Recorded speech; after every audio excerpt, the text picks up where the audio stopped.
Hi to everybody present here. So today I am Sakshi Pandey and Sadima Ali and Luzara Chitakar. so today welcome to one of the new episodes of Tuesday Talk with Paragon. Today on our episode we have a special guest with us, Mr. John, and we'll be talking about some sectors related to education and many other things. So let's begin. So Mr. John, may I have your introduction, please? Yes, well, my name is John Whitney Pettit. I am educated in the United States, Harvard University, Columbia University. I have my bachelor's degree in philosophy and fine arts, and my graduate degrees are in the study of religion and Buddhist studies particularly. I also have an extensive background in information technology, the use of computers, for a few years of my life associated with marketing and advertising. And since I started spending a lot of time in Nepal in 2022, my interest has shifted away from academic teaching and more towards the study of Buddhist art particularly, and Nepali art generally, and as well as the performing arts. I would like to ask you questions. What are the development aspects you noticed in our country Aspects of development that you have noticed in our country? I have noticed. Okay, well, I should give a little more background and then I'll try to answer your question. My first visit here was in 1989. So many of my younger Nepali friends weren't even born in 1989. And it makes me very happy actually and then I came also in 1983. And then there was a long hiatus for various reasons, including the Civil War, and also my own personal responsibilities in America. I didn't visit Nepal again until 2019. That's when I met Mr. Oli, my dear friend, and since then I've been coming regularly. I've spent almost 3 years here since 2019. So what have I noticed? Well, I will tell you, just to give an example, the Bodha Jorpati main road was not paved in 1989. And it was quite filthy, and the sidewalk hardly existed, and the businesses were just starting to develop. Tamil and other parts of Kathmandu, they look almost the same now, maybe a few more large buildings, but the outlying regions were still mostly farmland. So now Kathmandu and the neighboring cities, it's like one sprawling metropolis. It's a huge urban area, highly developed. The economy is much larger. The education level of the people is much greater. In the Kathmandu Valley, almost everyone speaks some English now, and so on and so on. Healthcare has improved a lot, and also there's something more like what seems to be a young democracy. So all of these things I have noticed. So what do you have thought for the education system? Well, I'm only a little bit familiar with the educational system. I visited a few schools here, mostly in the company of my friend who teaches educational theater. She's a consultant, so she's going to different schools, some government schools and some private and some public or private schools. In America, we call it public school, we call it private school, and government school we call public school. But in any case, yes. So I've seen school kids of various ages in the company of my colleague and friend who does educational theater, and photographed and met faculty members and so on. I mean, my impression is, at least the schools I went to, the students are very excited about life, that they're enjoying their education. And here, I'm just learning about your school. And just on the basis of your list of questions, I have to say I'm very impressed. Thank you. So what do you have thought the education system over here and over US?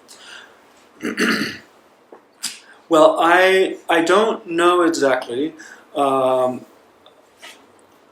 In America, most junior high school and high school students, they go to a public school. I'm a product of private school education, so I'm very lucky. Since I'm 8 years old, I've always been able to attend.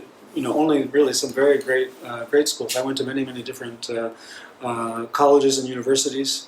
While I was getting my degree, I took courses in many places. So I have a very privileged point of view. But I would say actually that the government schools here, I think they compare favorably to public education in America. But that may not be saying very much. America's public education is quite low quality compared to what you might find in certain European countries like France, or especially in Scandinavian countries like Norway, Sweden, Denmark, Finland, as well as Germany and many other European countries now. They have a better public education than the United States of America does. I mean, I'm ashamed of our system. It's not that good. I think that even though they don't have so much money, it's not a large country or a wealthy country, that Nepali people are trying very hard to become educated, and that includes the public school system. So I have to congratulate the Nepali people for doing such a great job with limited resources. So, like, what is the main way or concept they use in USA to teach or make the students better understand the concept? Would you say that again, please? So, what is the main concept that is used by USC teachers to make the students better understand any concept? Well, that I can't exactly tell you. One of my good friends, someone I know quite well back in the United States, she's born a French citizen, but she's been teaching public school and high school students in America for about 10 or 15 years now. And I can say this, that the level of technique and the scientific mentality that goes into training a public school teacher is unbelievable. Sometimes I think maybe it's too much. They have to fill out so many forms. They have to do professional development, and they have to understand a lot of high concepts relating to the theory of education. So that means, most high school teachers in America, even in public school, they have to have a master's degree in education. I find it sometimes overly theoretical. It's not the way I would want to teach. But this is the belief system now. The belief is that education is a science and an art, both. So to become a successful high school teacher in the public school system, then you have to study a lot of theory. Someone like me, for example, I could easily teach in a private school. They would accept me, and as long as I followed the rules, I could teach in any style I want. Like if I'm teaching English class, literature, philosophy, or history, if I was teaching this kind of course, then I wouldn't have to be encumbered by so many rules and regulations. But this is the reality of public school education. There are a lot of rules and regulations in America. As you have mentioned before, you are a teacher, right? Yes, I've worked teaching college students usually. Yes. So, what are the biggest challenges you have faced as a teacher in your teaching career?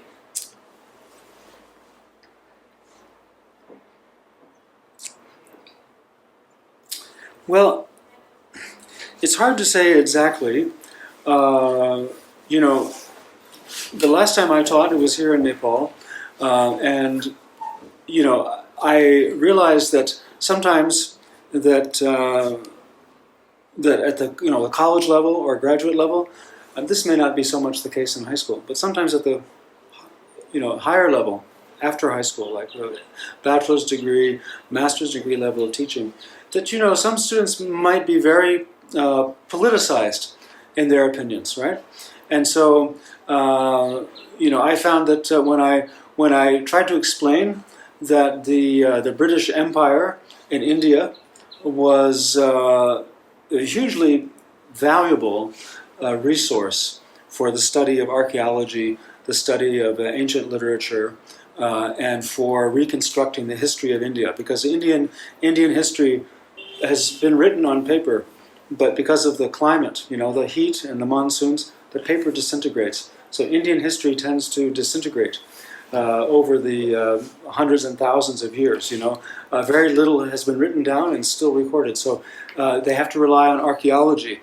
They have to rely on the evidence of the Mahabharata, for example, to have some idea of history. And I'm saying that the British, they came to India, and even though they imposed an empire, They imposed a lot of injustice on the Indian people, but they also created something like the infrastructure to study Indian culture. And now, a lot of what we know about ancient Buddhism and ancient India and so on is because of the British, right? So I gave them credit. I said, the empire is not all bad. And actually, two of my students got very upset about this. They said, no, imperialism is bad. Imperialism is bad, so you're wrong. They told me this. And then they quit my class. So that was the most challenging moment I ever had, actually, was to have two students tell me that I was wrong and that my point of view was a bad point of view. But it doesn't really matter, Actually, teaching students is a joy. It's hard work. It's low pay. But especially at the college level or high school level also, that the students really appreciate. Is it normal for you to face the problems like when your students are telling you that you're wrong? Is it normal? Well, first of all, I'm not wrong. But if I have even 1% doubt, I'm willing to admit that, oh yes, maybe I'm mistaken. No, it's not difficult. It's not difficult. I don't have to be right all the time. And also, teaching is a learning experience. It may seem like I'm giving the information and you're absorbing. Actually, I'm learning from you. So do you think so Nepal education is being more efficient for the students? Which kind of education? About high school, schools and basic Yes. level, primary, everything. So what is your question, please? Do you think so Nepal's education system has been efficient for the students? Oh, yeah, well, it's, of course it's beneficial. But I think the more important question is it improving? And is it getting better over time? And yes, it is definitely getting better over time. Yeah. Yeah, I think improvements are happening all the time. As you have stayed in Nepal for over 2 years, you said. Cumulatively, I've stayed here maybe almost 3 years. Accumulation of time now. So,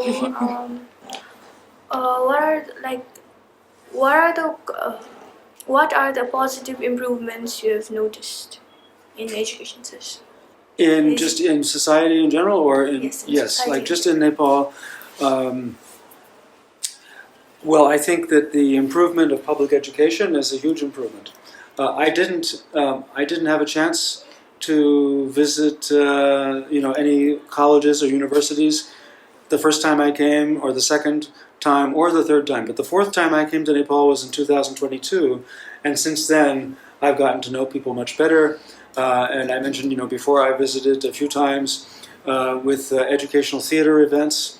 And I came here for your science fair a few months ago, and now here I am again. So I have learned something, and that is that well, this is private or so-called public school, but government education also has improved a lot.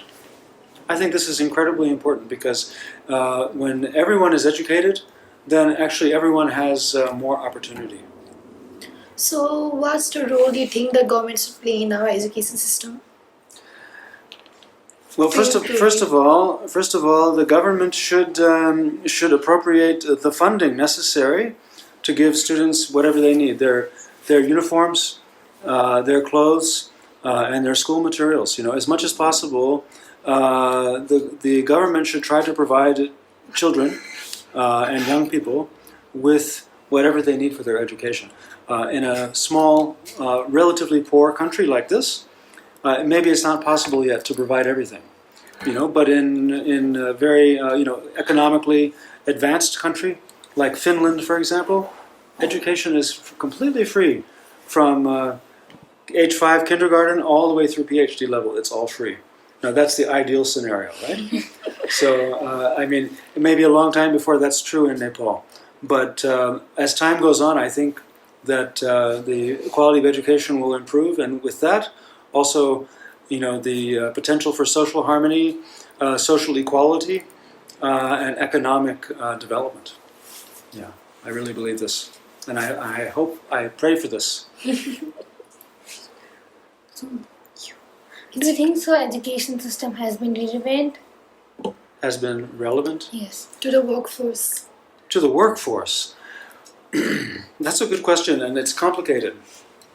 I spent 6 years ago. I spent about 10 days in Bhutan, and I only saw a little bit and only learned a little bit. But I did learn a lot about different aspects of Bhutanese society, and subsequently, also, I'm thinking about this. And the same thing I observed in Bhutan also is an issue here in Nepal, is that many people now, because education has improved, many people have a level of training and a level of professional capacity that the economy can't support. The economy is not strong enough. The institutions, the government institutions, are not good enough yet. Sometimes it could be, oftentimes corruption is blamed, but also it's just a lack of economic development. It hasn't been enough time to develop the infrastructure or also the kind of government system necessary to ensure that everyone who is capable is also able to advance. So many people who are capable of advancing, they can't find a job to allow them to advance. So the logical choice for many people is, to go to a foreign country and work and to send money back to support their families and so on. What was your question again exactly? Do you think so? Has it been relevant? Yes, it's relevant.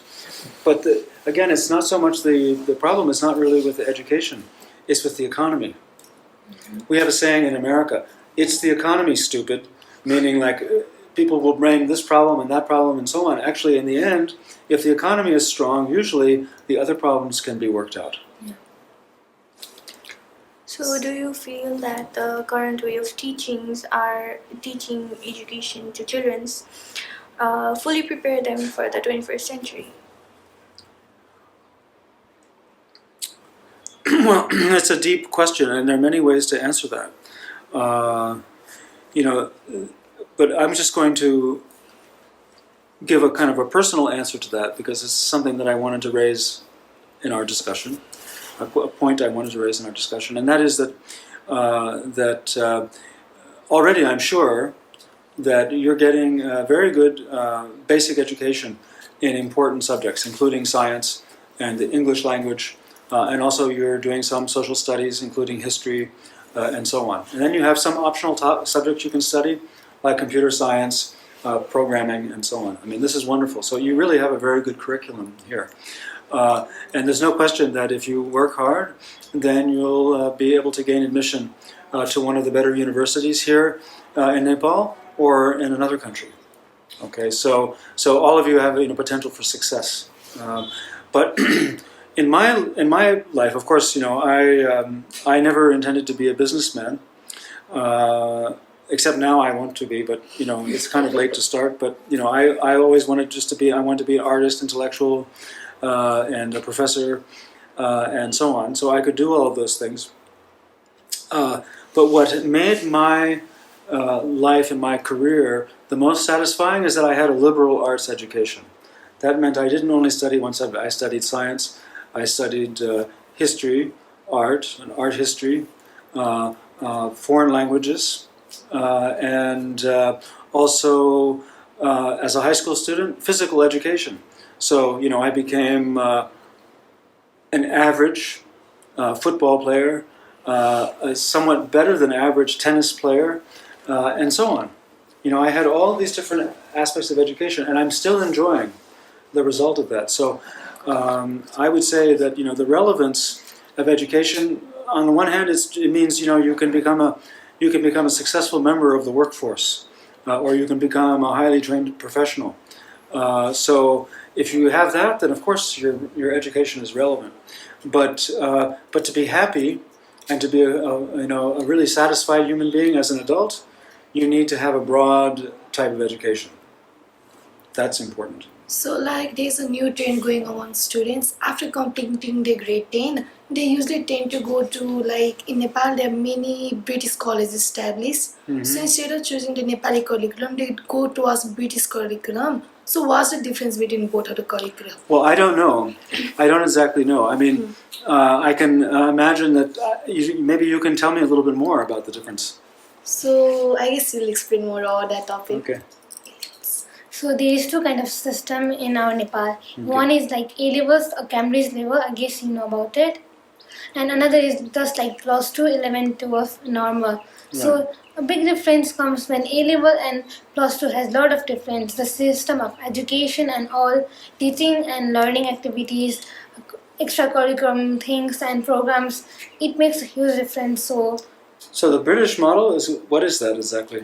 British model is like Outside bringing country the curriculum of UK to Nepal. I see. or any other country. And so, and how does that differ? It has more extracurriculars? No, like or- till where we have found out about it, it usually tends to give us the exact new updated curriculum. In Nepal, they usually update our curriculum in 3 to 4 years. But whereas if it's under the Cambridge Council, they usually update it like if Every year. necessary every month or every year. It develops according to the new technology available in the world. I see. Well, I honestly, I don't know enough about it to have an opinion. But I can't say that one is necessarily better than the other. But I do know one thing about Nepal and Nepali people is they're very keen to learn whatever they can from someone like myself who has a somewhat different point of view or a different kind of background, and if you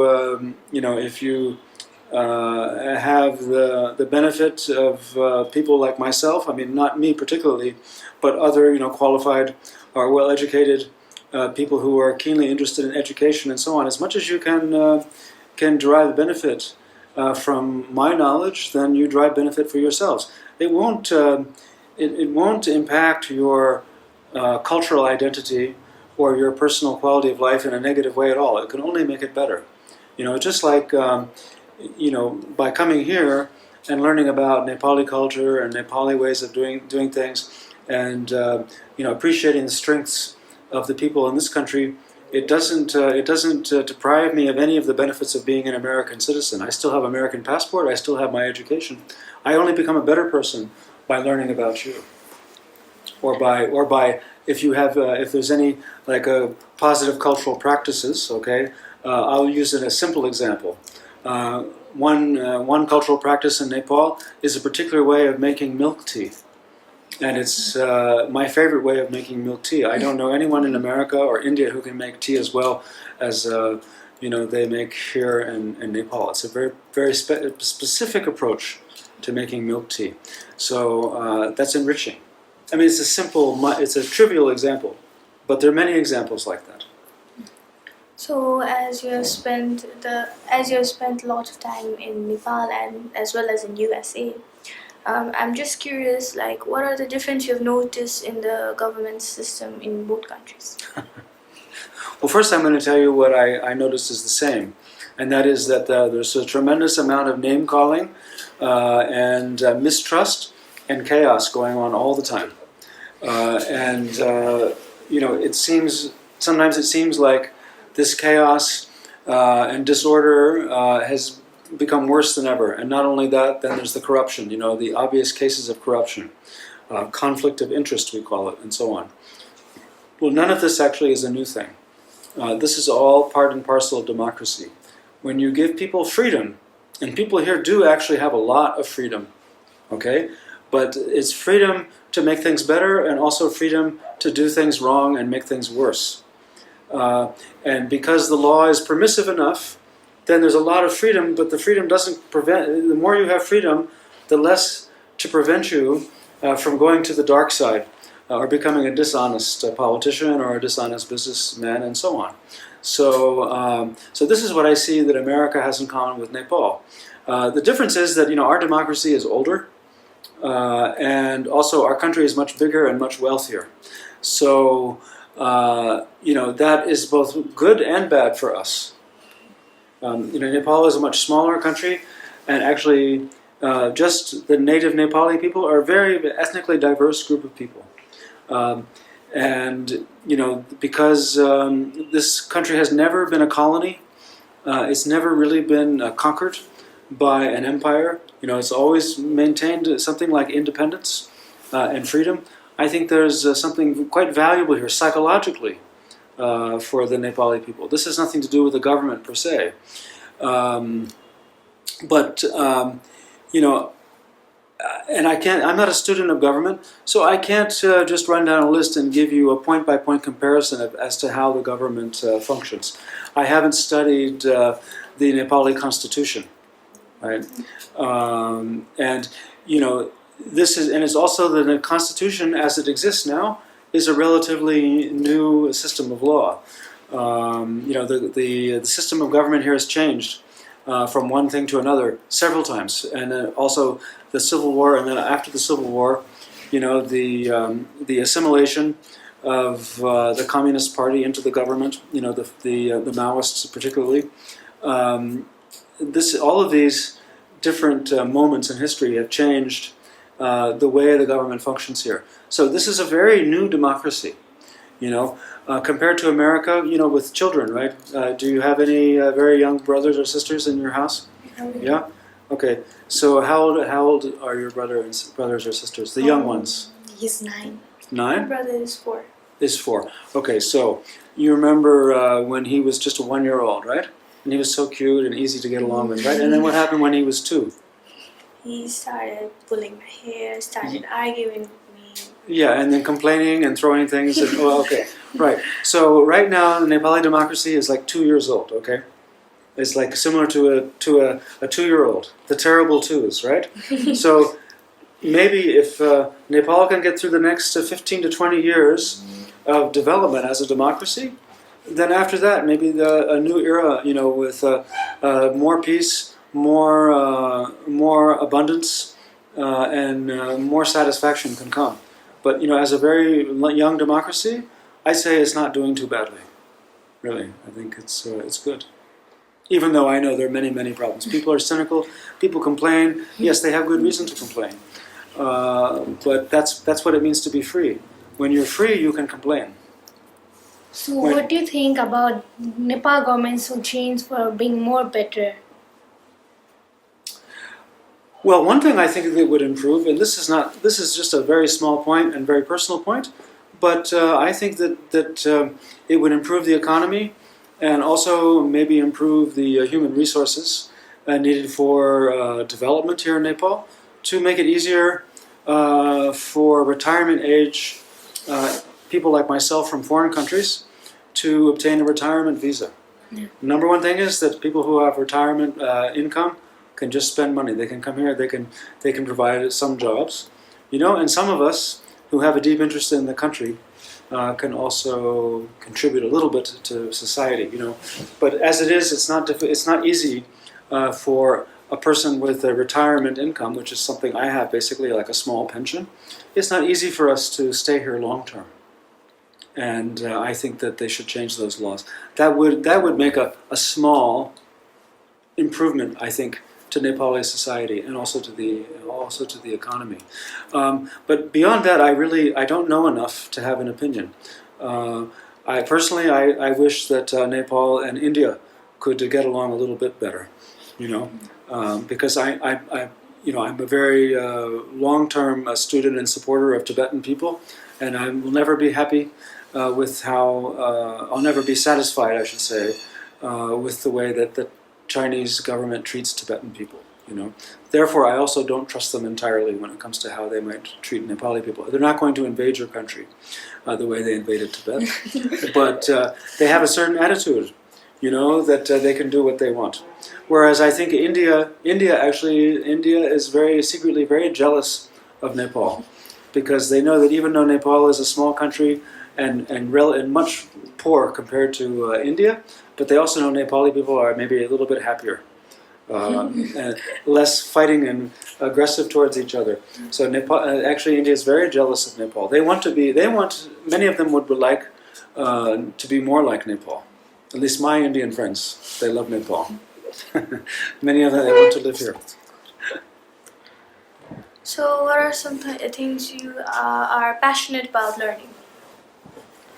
Oh, I'm very passionate about studying art, any kind of art, but especially these days I'm here, all aspects of Nepali art, and Buddhist art, as well as modern art, contemporary art. Yeah. So what do you think about system of art, how it works and all, what you have gained knowledge by just absorbing and Well, there's two layers of art. There's traditional art, which includes craftsmanship, and then there's contemporary art or modern art, which is based on the European tradition of study.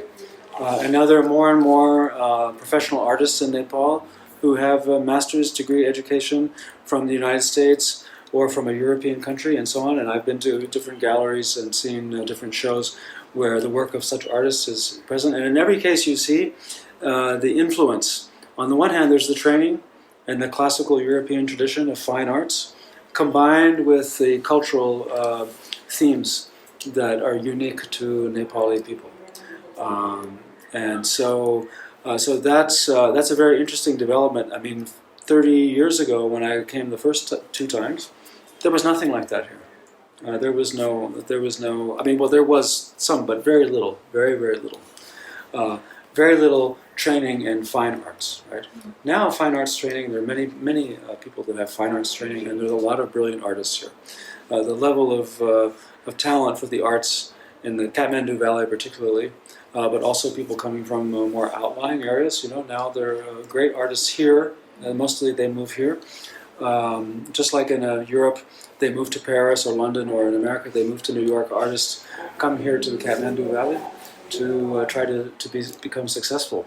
And the talent is just tremendous. That's not even mentioning the practitioners of traditional arts, like traditional Newari art is unbelievably beautiful. It's so many UNESCO World Heritage Sites here because of the art and because of the architecture. This is a unique resource, and it's really one of the greatest economic resources for Nepal, because the beauty, not just the beauty of the landscape, which brings a huge amount of income to Nepal, expeditions and so on, and trekking.